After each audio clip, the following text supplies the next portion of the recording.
Você já reparou que, no mundo real, os mocinhos geralmente não vencem? Que a bondade, por si só, não protege ninguém da manipulação, da exclusão ou da traição? Pois é. Existe uma verdade desconfortável que poucos têm coragem de encarar. O mundo não é justo, e fingir que ele é, pode ser o caminho mais rápido para ser esmagado por ele. É nesse ponto que entra um dos nomes mais mal interpretados da história: Maquiavel. Para muitos, ele é sinônimo de frieza, de manipulação, de tudo aquilo que um bom ser humano deveria rejeitar. Mas e se eu te dissesse que essa imagem está completamente distorcida? E se Maquiavel não fosse um vilão, mas sim um espelho brutalmente honesto do mundo como ele realmente é? E mais, e se essa compreensão pudesse te tornar mais forte, mais lúcido, mais preparado para os desafios reais da vida? Niccolò Machiavelli nasceu em 1469, em uma Florença que mais parecia uma arena de guerra política. As alianças mudavam de lado como o vento, e traições eram tão comuns quanto promessas. Nesse ambiente caótico, ele observava, analisava, estudava os movimentos dos poderosos, não como um conspirador, mas como alguém fascinado pela lógica por trás dos eventos. Ele não escrevia para ensinar a fazer o mal. Ele escrevia para alertar. O mundo não funciona segundo os desejos dos ingênuos. E é aí que muita gente se engana ao interpretar suas obras. Quando Maquiavel escreve O Príncipe, ele está, na verdade, tentando oferecer um manual para alguém conseguir manter o poder em meio ao caos. Ele queria entender o que fazia um líder resistir ao tempo, ao ódio dos inimigos, às tramas internas. E o que ele descobriu é tão desconfortável que até hoje provoca reações extremas. Ser bom é importante, mas ser apenas bom é perigosamente ingênuo.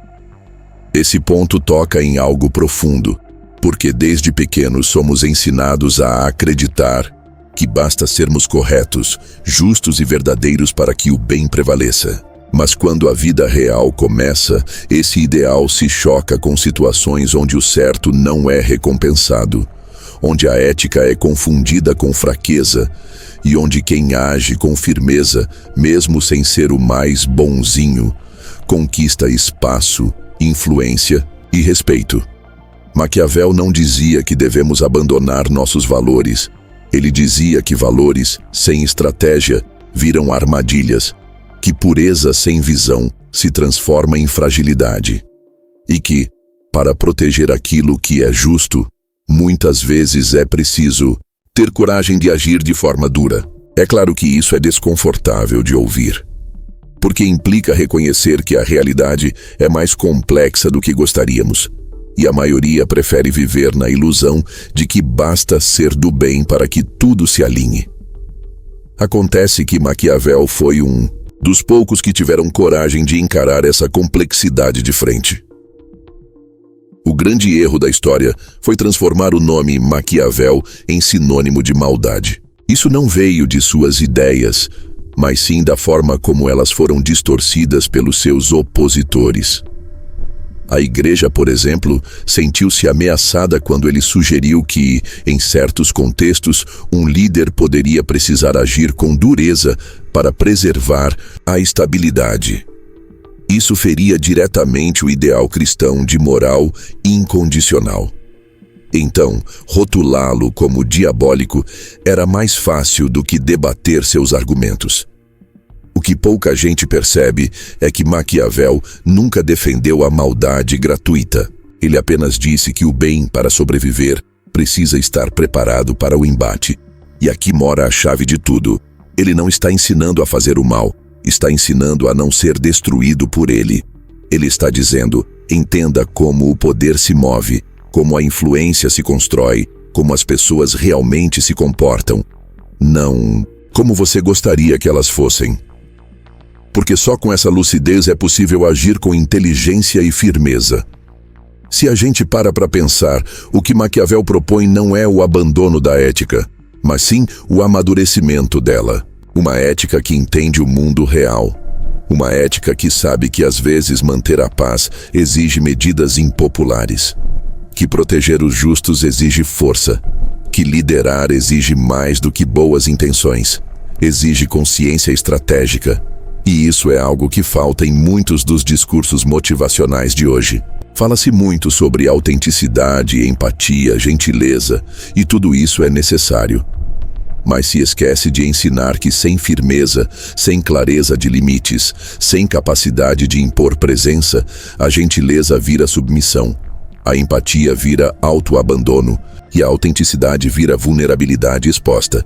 Maquiavel parece cruel justamente porque ele tira o véu da fantasia. Ele diz: sim, seja bom, mas não seja cego. Sim, seja justo, mas saiba se defender. Sim, tenha valores, mas aprenda a protegê-los de quem não tem nenhum. E esse tipo de lucidez é mais necessário hoje do que nunca. No ambiente de trabalho, por exemplo, vemos profissionais extremamente competentes sendo ignorados porque não sabem se posicionar. Nas relações pessoais, vemos gente boa sendo explorada porque confunde paciência com passividade. Na política, vemos discursos de moralidade sendo usados como disfarce para projetos de poder. E nos bastidores de tudo isso, o que há são jogos. Jogos de influência, jogos de controle, jogos de aparência.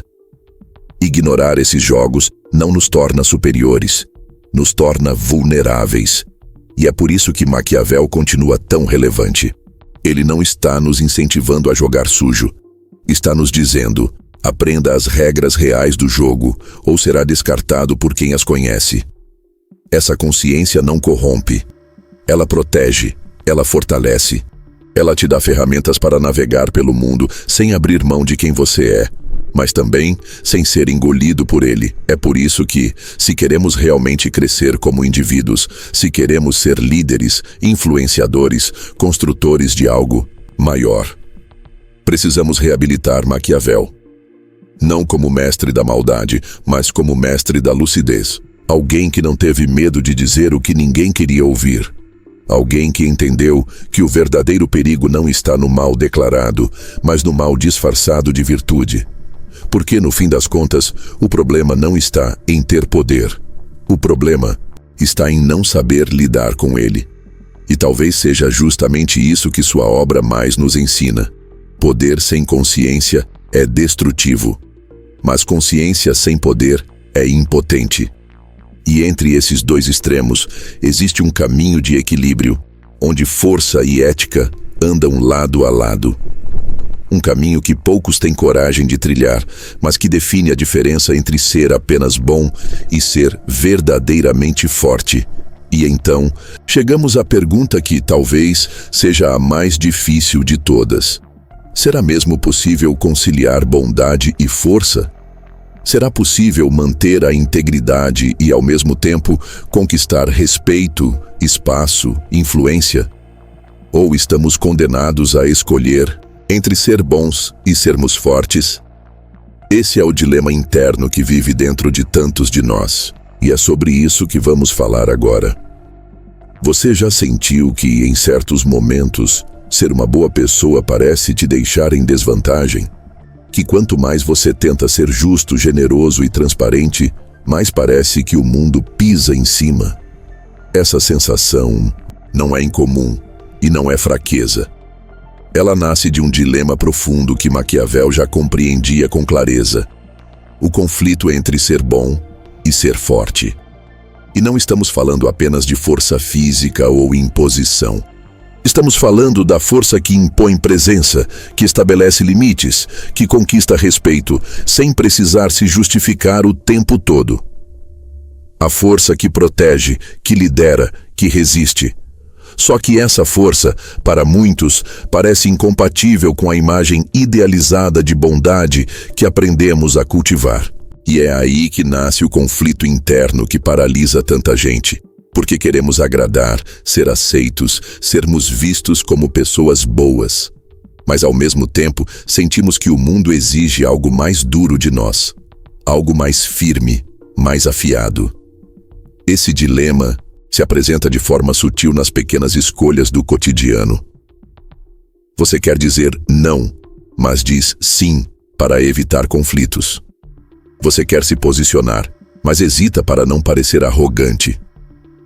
Você quer tomar uma decisão difícil, mas se prende ao medo de parecer cruel. E assim, aos poucos, vai perdendo autoridade, espaço e até autoestima. Porque no fundo, algo dentro de você sabe que está se sabotando, que está sacrificando sua força em nome de uma bondade que no fundo é medo disfarçado. O problema não é querer ser bom. O problema é quando essa bondade se torna um esconderijo. Quando ela se torna uma armadura frágil, feita de passividade, omissão e autopunição. Maquiavel, com sua brutal honestidade, sabia que o ser humano é mais complexo do que essa dicotomia simplista entre o bom e o mal. Ele entendia que muitas vezes a verdadeira bondade exige força e que a verdadeira força exige consciência. E é nesse ponto que muitos de nós travamos, porque fomos ensinados que para sermos bons precisamos ser agradáveis o tempo todo. Que o conflito deve ser evitado a qualquer custo, que dizer verdades duras é falta de empatia. Mas será mesmo? Pense em alguém que você admira profundamente, alguém que você considera ético, justo, íntegro. Essa pessoa provavelmente não é alguém submisso. Provavelmente é alguém que sabe dizer não, que impõe limites, que enfrenta conversas difíceis. Isso mostra algo poderoso. Não há bondade verdadeira sem coragem. E não há coragem verdadeira sem disposição para desagradar, para romper com expectativas, para ser mal interpretado, criticado, até mesmo rejeitado. Porque a força moral exige confronto com o mundo e também exige confronto com nós mesmos, com nossas contradições, nossas inseguranças, nossos desejos ocultos de agradar a todos. A bondade genuína não é submissa, ela é feroz, ela protege, ela defende. Ela diz o que precisa ser dito mesmo quando isso custa carinho temporário. E essa é uma das maiores lições que podemos tirar desse dilema entre ser bom e ser forte. Que talvez, os dois não sejam opostos. Talvez um precise do outro para existir em sua forma mais autêntica. Mas por que é tão difícil unir essas duas forças? Porque fomos treinados a pensar em extremos. Ou somos duros demais e nos tornamos insensíveis. Ou somos sensíveis demais e nos tornamos vulneráveis. Pouca gente fala sobre o terceiro caminho, o caminho da maturidade emocional. Aquele em que você aprende a unir firmeza e empatia, clareza e compaixão, estratégia e propósito. E não, isso não é algo que se aprende da noite para o dia. É um processo de ruptura interna. Um processo em que você começa a perceber que agradar todo mundo não é virtude, é prisão. Que esconder seus pensamentos para não ser julgado não é humildade, é medo. Que abrir mão da sua força para manter uma imagem bonitinha é o caminho mais rápido para a frustração. E aí, aos poucos, algo começa a mudar. Você começa a se autorizar, a se posicionar, a sustentar desconfortos sem se culpar. E começa a descobrir que é possível, sim, ser bom e ser forte, mas não do jeito que ensinaram, do seu jeito, com consciência, com presença, com verdade. A dificuldade está em que, muitas vezes, confundimos força com rigidez e bondade com submissão. Mas força verdadeira é flexível, é aquela que se adapta, que se transforma, que não precisa dominar ninguém para ser respeitada. E bondade verdadeira é ativa. Ela não espera ser convidada. Ela se impõe quando necessário. Ela se manifesta mesmo quando custa caro. E o que Maquiavel nos propõe, ainda que indiretamente, é a integração dessas qualidades. Ele não te manda abandonar a ética. Ele te convida a fortalecer a sua ética com estratégia, a proteger a sua integridade com lucidez, a sustentar a sua bondade com coragem, porque o mundo não se curva diante da gentileza frágil. Ele respeita a gentileza firme. A que sabe o que quer, a que sabe o que vale, a que não se vende, a que não se humilha, a que não se apaga para que outros brilhem. No fundo, o dilema entre ser bom ou ser forte é um convite à maturidade. Ele nos obriga a sair das caricaturas simplistas do herói bonzinho e do vilão impiedoso e a olhar para nós mesmos com mais profundidade. Porque todos nós temos em nós a semente da bondade e a centelha da força. O desafio é fazer essas duas energias conversarem, se encontrarem, se honrarem mutuamente. E isso só acontece quando paramos de tentar caber nas expectativas alheias e começamos a perguntar: quem eu sou quando não estou tentando agradar ninguém?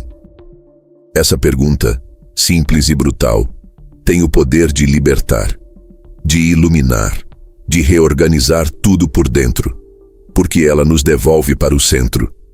E do centro, tudo é mais claro. Do centro, podemos agir com mais presença, mais consistência, mais verdade. Podemos ser firmes, sem sermos agressivos. Podemos ser generosos, sem sermos permissivos. Podemos ser líderes, sem precisarmos controlar. Podemos ser bons e, ainda assim, fortes. E talvez seja exatamente esse o caminho que está faltando no nosso desenvolvimento pessoal. Parar de escolher lados entre duas forças que na verdade se completam e começar a cultivar uma nova identidade. Uma identidade em que bondade não é passividade e força não é dominação. Uma identidade em que a ética é viva, flexível, inteligente e onde o poder não corrompe porque é sustentado por consciência. É esse ponto de virada que nos leva ao próximo passo. Porque se esse dilema entre ser bom e ser forte vive dentro de você, é hora de entender o que realmente move o mundo à sua volta. Porque enquanto você luta com suas intenções, há um universo de forças operando, e ignorá-las é o mesmo que entregar seu destino nas mãos de quem já entendeu o jogo. Vamos falar agora sobre isso, o poder sem máscara. O que realmente move as pessoas e como essa compreensão pode transformar sua forma de agir no mundo. Você pode ser alguém cheio de boas intenções, com ideias brilhantes, valores sólidos e até mesmo uma vontade genuína de contribuir com o mundo. Mas se não entender o que realmente move as pessoas, vai passar a vida inteira sendo ignorado, passado para trás, ou no máximo aplaudido de longe enquanto outros, muitas vezes menos competentes, menos éticos, tomam os espaços de influência. Essa é uma das lições mais duras da realidade. Intenção não é suficiente. E o que move o mundo, na maior parte do tempo, não é justiça, mérito ou coerência. É percepção, é influência, é poder. E esse poder raramente aparece com honestidade. Ele vem mascarado de simpatia, de conveniência, de alianças momentâneas. E se você não estiver preparado para reconhecer esse jogo, você se torna parte do tabuleiro, não alguém que o domina. Maquiavel compreendia isso com uma clareza quase assustadora. Ele não escrevia para ensinar as pessoas a manipular, como muitos dizem. Ele escrevia para revelar a estrutura crua por trás das relações humanas. Ele sabia que a maioria das pessoas não age com base em princípios sólidos. Age com base em interesses. E por mais desconfortável que seja admitir isso, é verdade. Observe qualquer ambiente de poder. Uma empresa, um governo, uma família influente. O discurso pode ser bonito, as palavras polidas, mas por trás das cortinas, o que guia as decisões é o que Maquiavel chamaria de cálculo. Quem é útil? Quem representa a ameaça? Quem está enfraquecido? Quem pode ser descartado sem causar alarde? Esse jogo está em todos os lugares. E ignorá-lo não nos torna mais nobres, apenas mais vulneráveis. Entender isso não é virar um cínico, é acordar. É perceber que, para manter a sua integridade, Você precisa também aprender a navegar no mundo real. E o mundo real é feito de percepções, de posicionamento, de símbolos. Uma pessoa pode ser extremamente capaz, mas se não souber comunicar sua força, será ignorada.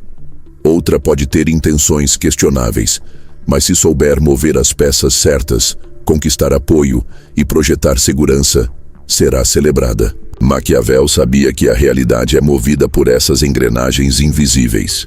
Por isso ele dizia: não é necessário que um príncipe tenha todas as qualidades boas, mas é necessário que pareça tê-las. Isso não significa ser falso. Significa entender que a imagem é um recurso, que carisma, postura, autoridade são construções. E quem não participa da construção da própria imagem acaba sendo definido pelos outros. Essa compreensão muda tudo, porque nos liberta da ingenuidade paralisante de achar que basta ser bom para ser visto, ouvido, respeitado. Não basta. As pessoas, no geral, não veem sua essência. Elas veem seus sinais, sua linguagem corporal, sua voz, seu olhar, seu comportamento em momentos de tensão, seu repertório emocional. Elas reagem não ao que você é no íntimo, mas ao que você projeta.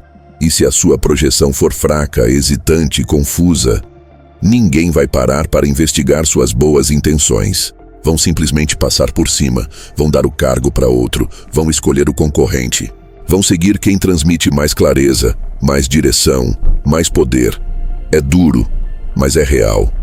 E Maquiavel, ao dizer isso, não estava incentivando a falsidade. Estava alertando para a necessidade de estratégia, para o valor da percepção na construção de influência. Quando você compreende o que move as pessoas, você para de se frustrar com injustiças previsíveis. Você começa a enxergar que o jogo não é apenas meritocrático, é simbólico. Pessoas seguem quem parece confiável, mesmo que não seja.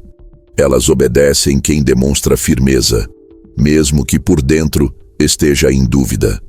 Elas se aproximam de quem representa uma vantagem emocional, social ou material. E por mais que isso soe frio, não precisa ser imoral. Você pode usar esse conhecimento para construir conexões verdadeiras, para liderar com propósito, para influenciar de forma ética. Mas precisa aceitar a realidade antes de tentar transformá-la. Precisa entender o funcionamento das engrenagens antes de tentar ajustá-las. Porque o poder não se manifesta apenas nos grandes cargos. Ele está em pequenos gestos, em negociações invisíveis, em silêncios que dizem tudo, em uma simples pausa no momento certo. Ao observar esse movimento, você começa a perceber padrões. Começa a perceber que o jogo do poder não é apenas sobre dominar os outros, é sobre dominar a si mesmo diante dos outros. É sobre saber quando falar e quando calar. Sobre perceber o que não está sendo dito. Sobre entender as motivações ocultas por trás de um elogio, de uma crítica, de um convite. É um campo onde os ingênuos são encantados por palavras e os lúcidos enxergam intenções. Maquiavel via tudo isso com brutal clareza. Ele sabia que quem controla a narrativa, controla a realidade. Quem controla os símbolos, controla as emoções. E quem controla as emoções, controla as decisões. Por isso, ele dizia que um líder precisa parecer justo, parecer ético, parecer forte. Não como um ator, mas como alguém que entende que as aparências têm peso. E o peso da aparência, quando mal gerido, pode anular até mesmo a mais nobre das intenções. Mas aqui vem o ponto de virada. Saber disso não significa que você precise se tornar alguém falso ou manipulador. Significa que você pode usar a verdade de forma estratégica. Significa que você pode aprender a se posicionar com firmeza sem perder a sua essência. Que pode construir autoridade sem precisar intimidar. Que pode liderar pelo exemplo, mas um exemplo lúcido, intencional, bem comunicado. O que realmente move as pessoas não é apenas o que você faz, mas como você faz, como você se apresenta, como você sustenta a sua presença. E tudo isso pode e deve ser cultivado com consciência. A influência não precisa ser um jogo sujo, ela pode ser um canal de transformação. Mas isso só é possível se você parar de esperar que o mundo reconheça automaticamente sua pureza de coração e começar a entender que presença se constrói, que respeito se conquista, que poder se administra, como qualquer outra força vital. Portanto, não se trata de abrir mão dos seus princípios, mas de fortalecê-los com estratégia, de sustentá-los com estrutura, de comunicar sua essência com inteligência. Porque se você não mostrar sua força, alguém mais fraco, mais astuto, mostrará algo no seu lugar. E o mundo, no fim das contas, vai reagir àquilo que é mostrado, não ao que é escondido. Essa é a chave para começar a sair da invisibilidade e entrar na arena. Não como mais um que joga o jogo do poder cego, mas como alguém que compreende as regras e joga com propósito, com direção, com verdade. E agora que você entende isso, a próxima pergunta se impõe como um convite à ação. É possível ser ético e ainda assim ser estratégico? É possível alinhar valores profundos com inteligência tática? Esse é o desafio que nos leva direto ao próximo ponto. Uma nova forma de enxergar a ética, não como fraqueza, mas como escolha estratégica. É curioso como, na maioria das vezes, ética e estratégia são tratadas como forças opostas. Como se quem age com valores não pudesse ser tático, e quem é tático, inevitavelmente tivesse que abrir mão dos valores. Essa falsa dicotomia é uma das grandes armadilhas do pensamento moderno, e também uma das principais razões pelas quais tantas pessoas justas se sentem impotentes, e tantas pessoas poderosas parecem vazias. A verdade é que não há conflito entre ética e estratégia quando se entende o real significado de cada uma. Ética não é um conjunto de regras rígidas impostas de fora. Ética é consciência. É a capacidade de escolher com clareza, de agir com coerência, de manter-se íntegro mesmo em contextos caóticos. Já a estratégia não é manipulação. Estratégia é visão. É saber onde se quer chegar, por quê e como. Quando essas duas forças se encontram, nasce algo raro: a ética estratégica. Um modo de estar no mundo que une propósito com inteligência, valores com resultado, alma com estrutura. O que Maquiavel nos mostra, e que tantos ignoram por medo ou preconceito, é que a ética precisa ser acompanhada de astúcia para sobreviver no mundo real. Ele não despreza a virtude, pelo contrário, ele a observa com respeito, mas percebe que, sem inteligência prática, a virtude é como uma tocha em meio a uma tempestade, bonita, simbólica, mas vulnerável. É por isso que ele afirma que um governante, para se manter justo, precisa também saber quando ser duro, quando enganar, quando recuar. Não porque ele seja contra a justiça, mas porque compreende que o caos não respeita pureza. O caos só respeita lucidez. E nesse sentido, o verdadeiro justo não é aquele que nunca se suja, mas aquele que entra no barro com consciência, sem perder a direção, sem se esquecer de quem é. Ele entende que não existe pureza na ação. Toda decisão envolve riscos, perdas, dilemas. E justamente por isso, quanto mais consciente for a estratégia, mais sólida será a ética que a sustenta.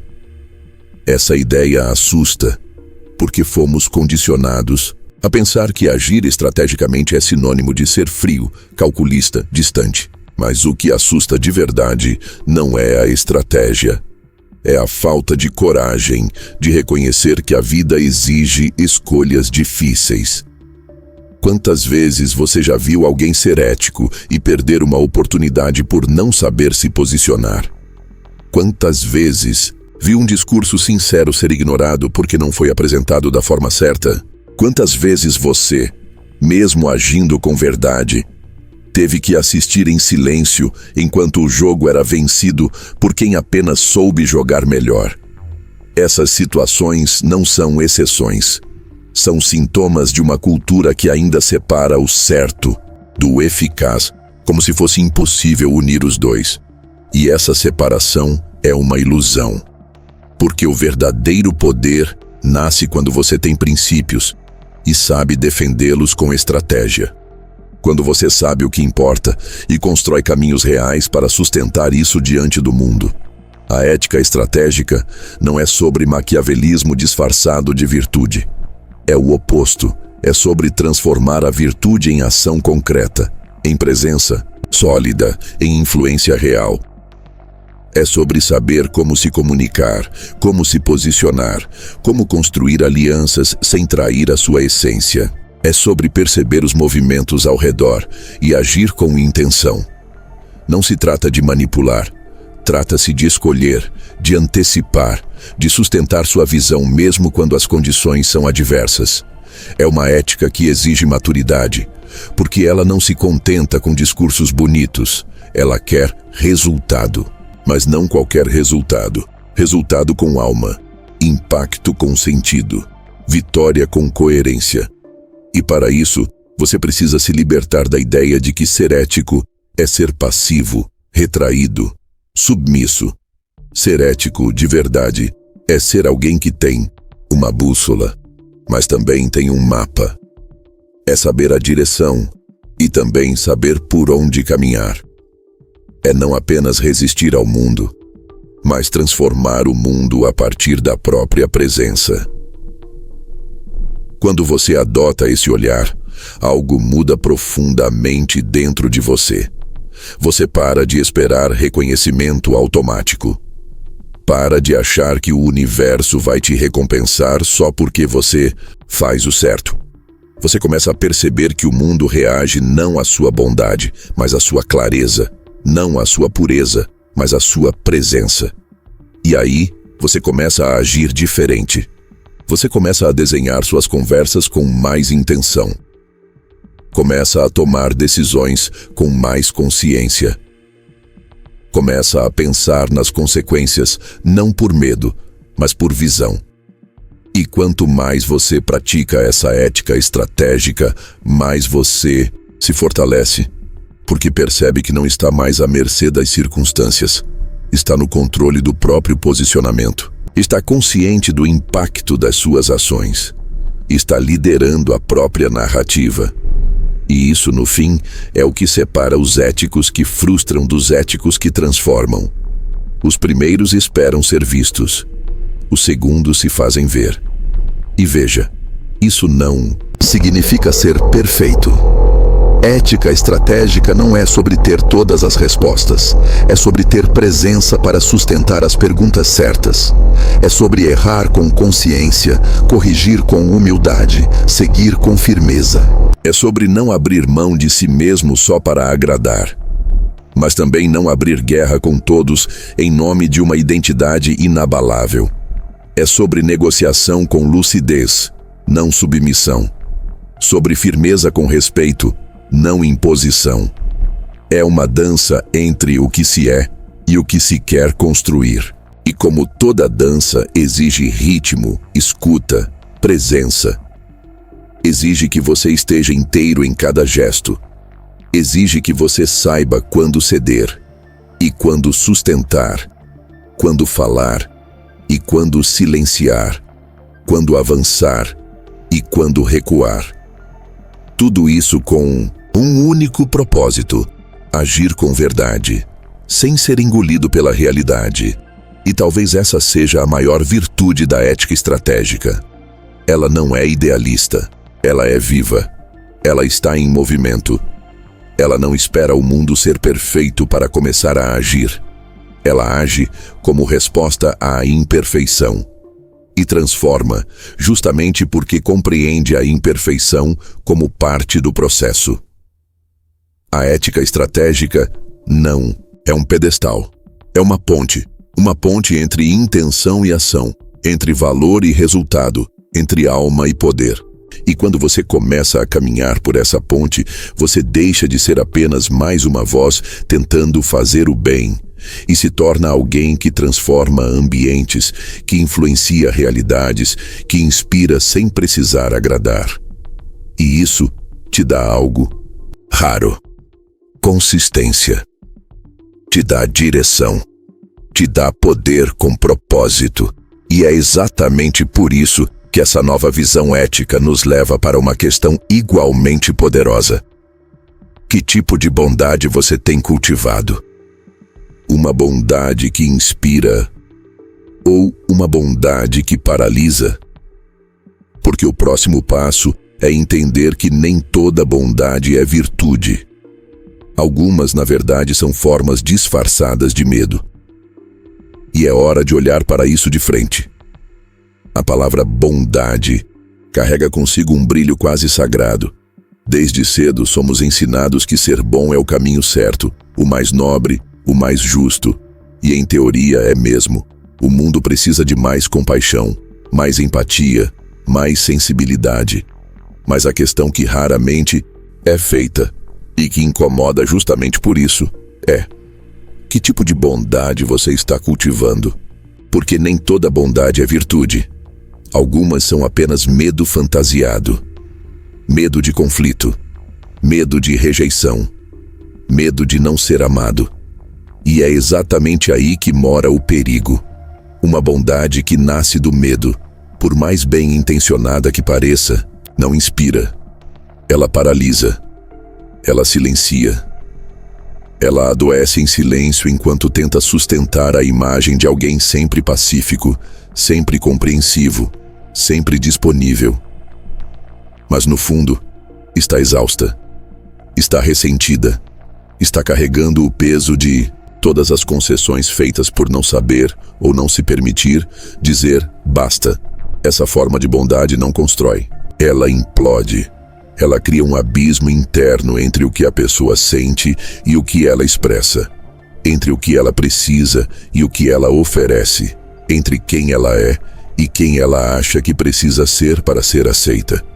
E o resultado disso é um tipo de vida em que a pessoa se apaga aos poucos, em nome de uma harmonia que, na verdade, é controle. Porque sim, muita gente usa a bondade como forma de controlar o ambiente, evitar atritos, manter a previsibilidade, fugir de dores. Mas quando a bondade vira instrumento de fuga, ela se desconecta da coragem. E sem coragem, não há transformação, não há presença real, apenas uma performance suave de alguém que tenta agradar para não desagradar ninguém. E é exatamente esse o ponto. Essa bondade não inspira porque ela não tem força. E sem força, até a intenção mais nobre perde impacto. Maquiavel enxergava isso de forma radicalmente clara. Ele entendia que o líder, o indivíduo de impacto, não poderia se prender a ideais de bondade que o tornassem incapaz de agir. Ele dizia: a um príncipe especialmente não é necessário ter todas as qualidades mencionadas, mas é necessário parecer tê-las. Não porque defender qualidades fosse inútil, mas porque ser apenas idealista, sem saber atuar no real, era abrir mão do próprio poder. E o mesmo se aplica à bondade. Se sua bondade não se sustenta diante da injustiça, se ela não sabe se posicionar diante do desrespeito, se ela pede permissão para existir, então ela não é virtude, é prisão. E a libertação começa quando você entende que uma bondade verdadeira precisa estar enraizada na coragem. Coragem de desagradar. Coragem de ser mal interpretado. Coragem de dizer não, mesmo com o coração acelerado. Coragem de se manter firme enquanto todos pedem suavidade. Bondade inspiradora é aquela que impõe presença, que impõe respeito, que não precisa levantar a voz para ser ouvida, que é doce, mas é firme, que é aberta, mas não é vulnerável ao ponto de ser absorvida por qualquer um. Bondade verdadeira é a que sabe cuidar, mas também sabe confrontar, que sabe acolher, mas também sabe se proteger, que sabe doar, mas também sabe preservar. Não é uma bondade que se curva, é uma bondade que se sustenta, que se organiza, que se impõe com sutileza, mas com clareza, que não teme o desconforto do outro quando sabe que está sendo justa consigo. Porque essa é a essência de qualquer ação transformadora. Antes de ser boa para os outros, ela precisa ser boa para si. Antes de gerar paz ao redor, ela precisa gerar verdade dentro. E isso exige presença, exige consciência, exige maturidade emocional para não cair na armadilha de confundir docilidade com virtude. Quantas vezes você já se pegou dizendo sim quando queria dizer não? Quantas vezes ficou em silêncio enquanto uma parte sua gritava por dentro? Quantas vezes se anulou só para manter uma paz aparente que, no fundo, só servia para evitar o desconforto de um confronto necessário? Esse padrão se repete em relacionamentos, em ambientes de trabalho, em amizades, em decisões cotidianas, e ele corrói. Corrói a autoestima, a vitalidade, a clareza de identidade. Porque toda vez que você se nega por dentro para agradar por fora, você está alimentando uma bondade que paralisa. E isso, com o tempo, não apenas te enfraquece, te faz adoecer. A raiva reprimida se transforma em cansaço crônico. A frustração não expressa vira irritabilidade. A ausência de posicionamento vira ressentimento silencioso. E o mais doloroso de tudo, as pessoas continuam te vendo como alguém incrível, enquanto você vai se desconectando de si mesmo. É por isso que precisamos urgentemente redefinir o que é ser bom. Ser bom não é nunca causar desconforto. Ser bom não é sempre ceder. Ser bom não é anular sua voz para preservar a paz. Ser bom é saber onde você começa e onde você termina.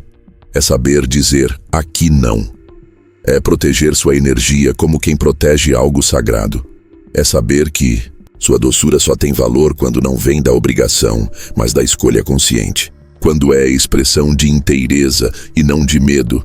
Essa é a bondade que inspira. A que caminha ereta. A que olha nos olhos. A que não precisa provar nada, porque está inteira, mesmo que em silêncio. Essa bondade tem poder, porque ela carrega verdade. E onde há verdade, há presença. E onde há presença, há impacto. Bondade inspiradora é presença com alma. É firmeza com coração. É clareza com empatia. Não precisa gritar, porque sua vibração já fala. Não precisa convencer, porque sua coerência já sustenta. Ela entra nos lugares e muda o ar, não por carência, mas por densidade. E para chegar a esse ponto, é preciso atravessar muitas camadas de autossabotagem. É preciso desaprender a necessidade de agradar. É preciso se despedir da versão boazinha que só existe para manter o controle. E isso dói. Porque essa versão, por mais limitante que seja, nos fez sobreviver. Nos trouxe até aqui. Nos ensinou a conviver, mas não nos ensina a florescer. Para florescer, é preciso integrar a força. É preciso deixar a bondade se encontrar com a coragem. E então, algo novo nasce. Uma nova identidade. Uma nova forma de estar no mundo. E é essa nova forma que nos conduz diretamente à pergunta mais poderosa de todas. De onde vem o verdadeiro poder? Porque se você já compreendeu que a bondade precisa de força e que a força precisa de propósito, agora é hora de mergulhar no centro da construção real de poder. Um poder que não nasce da imposição externa, mas da soberania interna. E é exatamente sobre isso que vamos falar a seguir. O jogo do poder interior. Porque antes de dominar qualquer ambiente, você precisa saber dominar a si mesmo. Em algum momento, depois de muito tentar se ajustar ao mundo, você percebe que o verdadeiro desafio nunca foi o ambiente, os outros ou as estruturas externas. O desafio sempre foi você. Suas reações, suas crenças, suas inseguranças, seus silêncios. E é nesse ponto que algo começa a mudar. Porque até então, a busca por poder era voltada para fora. Reconhecimento, prestígio, influência. Mas quando a maturidade começa a florescer, você percebe que não existe conquista sustentável se você não for capaz de dominar a si mesmo. E dominar-se não é reprimir sentimentos, não é sufocar emoções, não é controlar a vida com frieza. Dominar-se é ter soberania, é estar presente dentro da própria mente sem ser sequestrado por ela. É não agir por impulso, é sentir o medo e ainda assim escolher. É ter raiva e ainda assim responder com presença. É ser provocado e ainda assim manter sua direção. Porque o verdadeiro poder não está em reagir rápido. Está em escolher com lucidez. Está em não se perder de si enquanto o mundo grita ao seu redor. Essa é a base de todo o poder verdadeiro. Maquiavel falava sobre estratégias, alianças, decisões políticas. Mas o que muita gente não percebe é que por trás de cada análise dele havia uma premissa silenciosa. O líder precisa conhecer a si mesmo melhor do que conhece seus inimigos, porque é na própria mente que se travam as batalhas mais perigosas. É no orgulho ferido, no ego inflamado, na vaidade disfarçada de nobreza, no medo escondido atrás de um discurso moral. Quem não conhece seus abismos acaba governado por eles. E quando isso acontece, não importa o cargo, a fama ou o respeito que a pessoa conquiste, por dentro ela será sempre refém. Refém das próprias contradições. Refém de uma identidade frágil, que precisa o tempo inteiro ser validada pelo mundo para se sentir inteira. E essa é a maior ironia do poder. Quem precisa prová-lo o tempo todo já perdeu. Dominar a si mesmo é, acima de tudo, um processo de intimidade, de ir além da aparência, de encarar o que está escondido, de ouvir o que foi silenciado há anos. É olhar para dentro e perguntar: quem eu sou quando ninguém está olhando? Quem eu sou quando perco o controle? Quando sou contrariado? Quando me sinto rejeitado? A resposta a essas perguntas revela a base real do seu poder. Porque enquanto você for escravo da validação, da comparação, da aceitação externa, qualquer poder que você tenha será instável, será ansioso, será defensivo. O verdadeiro poder nasce quando você aprende a sustentar sua presença mesmo diante do não, mesmo diante do ataque, mesmo diante do silêncio. É nesse ponto que sua autoridade se torna inquebrável, porque ela não vem de fora. Vem de uma conexão tão profunda consigo mesmo que nada do lado de fora consegue te desestabilizar por completo. Mas para chegar aí, é preciso atravessar o caos interno. É preciso sentar diante do espelho e parar de fugir. Parar de se distrair com performance, parar de culpar os outros, parar de buscar atalhos. Porque o jogo do poder interior exige presença. E presença não é um estado permanente, é uma prática diária. É acordar e lembrar que você tem escolhas, que você não é a sua raiva, não é o seu medo, não é a sua carência, que você pode sentir tudo isso sem agir a partir disso. Você pode dar um passo para trás, respirar, observar e então decidir. Esse espaço entre o estímulo e a resposta é o que define o nível de consciência de alguém. E quanto mais consciência, mais poder. Porque o poder não está em controlar tudo. Está em não se perder em meio ao que não se controla. Está em manter o eixo enquanto tudo ao redor muda. Em sustentar sua essência enquanto o mundo te exige máscaras. E aqui está algo essencial. Não existe conquista exterior que compense a ausência de soberania interior. Você pode ter dinheiro, status, respeito social, mas se não domina seus impulsos, suas narrativas internas, suas reações emocionais, tudo isso é castelo de areia. Basta uma crítica, uma traição, uma perda e tudo desmorona. Porque o que sustenta um império não são apenas exércitos ou alianças, é o centro do governante. E isso serve para você, porque o império que você constrói pode ser uma carreira, uma família, um legado. Mas se você não estiver inteiro, presente, lúcido, você se torna o ponto mais frágil da sua própria construção. E isso é o que mais vemos por aí. Pessoas incríveis, com potencial imenso, que sabotam tudo porque não conseguem lidar com as próprias emoções, que fogem do desconforto, que reagem sem pensar, que se deixam levar por inseguranças não resolvidas, e então se perguntam por que a vida parece travar. O que falta não é técnica, não é diploma, não é oportunidade. O que falta é poder interior. E esse poder só nasce da coragem de se encarar, de sair do papel de vítima, de parar de terceirizar a responsabilidade e começar a perguntar: onde eu ainda estou agindo? A partir da minha dor? Onde estou deixando meu passado decidir meu presente? Onde estou permitindo que o medo dite meus passos? Essas perguntas são chaves, porque cada vez que você responde com honestidade, você recupera um pedaço de si. Você reconquista território dentro da sua própria mente. E quando isso acontece, sua força externa se alinha com sua verdade interna. Você não precisa mais provar nada. Você só precisa ser, estar. Agir a partir de um lugar limpo, claro, enraizado. Esse é o tipo de poder que ninguém pode tirar, porque ele não depende de aplauso, nem de vitória.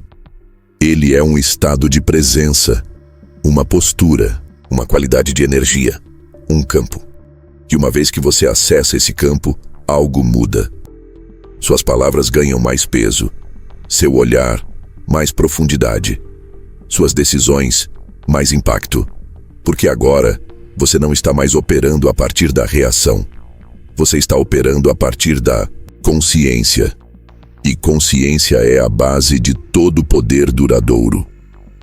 Maquiavel talvez não usasse esses termos, mas ele sabia que o verdadeiro governante era aquele que sabia ler o mundo sem se confundir com ele, que sabia liderar sem se deixar levar pelas pressões momentâneas, que sabia escolher o momento certo e, principalmente, o momento de não agir. Esse nível de lucidez só é possível para quem não é escravo do próprio ego, para quem não precisa vencer a qualquer custo, para quem está comprometido não apenas com o resultado, mas com o processo. E é esse tipo de presença que estamos construindo aqui, uma presença que inspira, que lidera, que transforma, mas antes de chegar ao mundo, ela precisa estar firme dentro de você. Por isso, a pergunta agora é: como aplicar tudo isso na prática?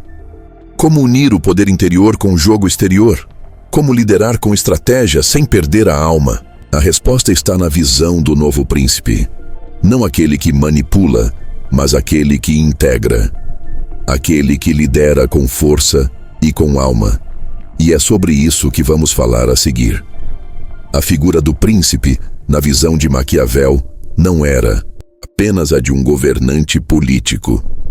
Era a de alguém que compreendia profundamente a realidade à sua volta, sabia navegar por ela com habilidade e mantinha o poder não por força bruta, mas por inteligência e visão. Mas hoje, no século XXI, esse arquétipo precisa ser atualizado. O novo príncipe, ou melhor, o novo líder, não é aquele que subjuga, manipula ou seduz pela aparência. É aquele que lidera a partir de uma fusão rara entre força e alma, entre estratégia e verdade, entre impacto e integridade. E essa combinação, que por muito tempo foi considerada improvável, agora se torna não apenas possível, mas necessária. Porque o mundo de hoje está saturado de líderes vazios, de discursos sem presença, de carisma sem coerência. O que as pessoas buscam agora é algo diferente. É alguém que tenha firmeza sem agressividade, que tenha sensibilidade sem fragilidade, que tenha visão sem arrogância, que tenha alma, mas também tenha estrutura. Esse novo tipo de liderança não nasce do ego. Ele nasce do propósito. Não se constrói sobre aplausos, mas sobre coerência. Ele não precisa controlar as pessoas, porque inspira. Não precisa gritar, porque sua presença fala. Não precisa convencer, porque sua integridade sustenta. Esse líder não precisa se provar o tempo todo, porque já conquistou a si mesmo. Ele não lidera porque quer dominar. Ele lidera porque está alinhado. E esse alinhamento vem de um caminho que passa por tudo o que vimos até aqui. Entender a natureza do poder, integrar a bondade com firmeza, cultivar uma ética estratégica, desenvolver o poder interior. Quando esses elementos se encontram, nasce uma força silenciosa, mas inabalável. Uma força que não precisa se proteger o tempo todo, porque já sabe quem é. Que não recua diante da crítica, porque sabe o valor que carrega.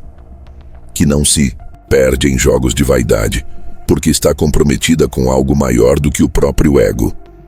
Liderar com força e alma é talvez uma das tarefas mais desafiadoras da atualidade, porque exige estar inteiro em um mundo fragmentado. Exige manter valores em ambientes onde a incoerência é a norma. Exige construir com profundidade em uma cultura obcecada por resultados imediatos. E, acima de tudo, exige coragem. A coragem de ser impopular quando necessário. A coragem de sustentar decisões difíceis. A coragem de seguir a própria bússola quando o caminho não é óbvio. Essa liderança não está restrita a presidentes ou CEOs. Ela pode e deve ser cultivada em qualquer lugar. Dentro de uma sala de aula, em uma reunião de equipe, na criação de um filho, em uma conversa difícil, em um projeto pessoal. Porque liderar, no fundo, não é ocupar uma posição, é assumir uma postura, é reconhecer que você tem influência e usar essa influência de forma consciente. O novo príncipe não está preso a um trono. Ele está conectado a uma missão. Ele não se apoia em títulos, mas em presença.